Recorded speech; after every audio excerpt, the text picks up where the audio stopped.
Hey folks, welcome back to another TLDR on the Hype Week notes / news. This time it's going to be a pretty UI visual heavy post. So I'm going to also include some dev answers since yesterday on some of the questions that we had, like how experimental work with TA. If you do enjoy this sort of thing, please consider leaving a like on the video. And as always, yeah, let me know your thoughts in the comments. Let's jump into it. So first, I'll talk about the visual stuff. So yeah, the visuals, we have a lot of visual updates, same as the past leagues. I think some of these look really good. We have some pretty cool ancient themed stuff. A lot of people have been asking for more things around the ancient era, because there isn't really that much. So there's a lot more of it right now being added. Looks pretty good. Some like mushroom glowy cave things, giving some like Skyrim, Blackreach vibes. Maybe we have chains in the sky. This kind of has a little bit of like Avatar vibes, like the Avatar movies. So yeah, pretty cool stuff. A lot of really cool visuals. Looks like some more effects and stuff, environmental effects. Yeah, a lot of really cool stuff. And we also have, as always, new supporter packs. So check those out.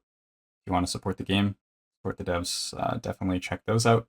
And if you want to support a little shameless self-plug, me at the same time, you can head on over to my Nexus store and you can buy the supporter packs through that. I think the way that this works is that instead of the cut that would normally go to Steam, I think that goes split between me and the devs. So yeah, if you do want to do that, support the game and me at the same time, consider checking that out. I'll put it in the description. And yeah, moving on to the questions that we've had answers since yesterday. So the first thing is we can make T8 sets. This was already confirmed, so no change there. The new information we have is that we can get T8s on experimentals. But the process to get that's going to be a little different because you can't just upgrade the experimentals manually to whatever and use the runes. That's how crafting normally works. So there's going to be a different process. The same is true for the champions. We got confirmation that the new rune doesn't work on the champions to make the T8, but you may be able to get it another way. The next thing is that we have a bit of a teaser that the new rune is likely not the only way you're going to be able to get T8s. So maybe there's some random component they can just drop as T8s. Maybe there's some other way to do it deterministically. It seems like EHG does want to move towards more determinism in some of these like endgame systems. So maybe there's something like that, or the shop you can do something. Who knows?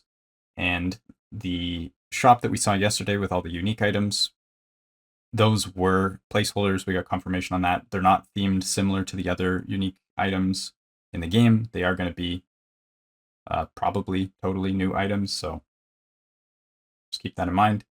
And we also learned that the new rune consumes FP. The screenshot we saw before wasn't clear on the amount of FP, but it will consume some amount of FP.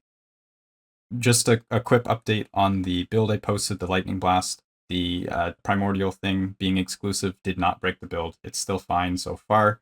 I'll be posting more info when patch notes drop if the build is still going to work. But so far it looks really good. I'm very happy with it, doing some offline testing to simulate what it'll look like in 1.3. And yeah, I'm pretty happy with it so far. Anyway, as always, I will catch you guys in the next one. Peace.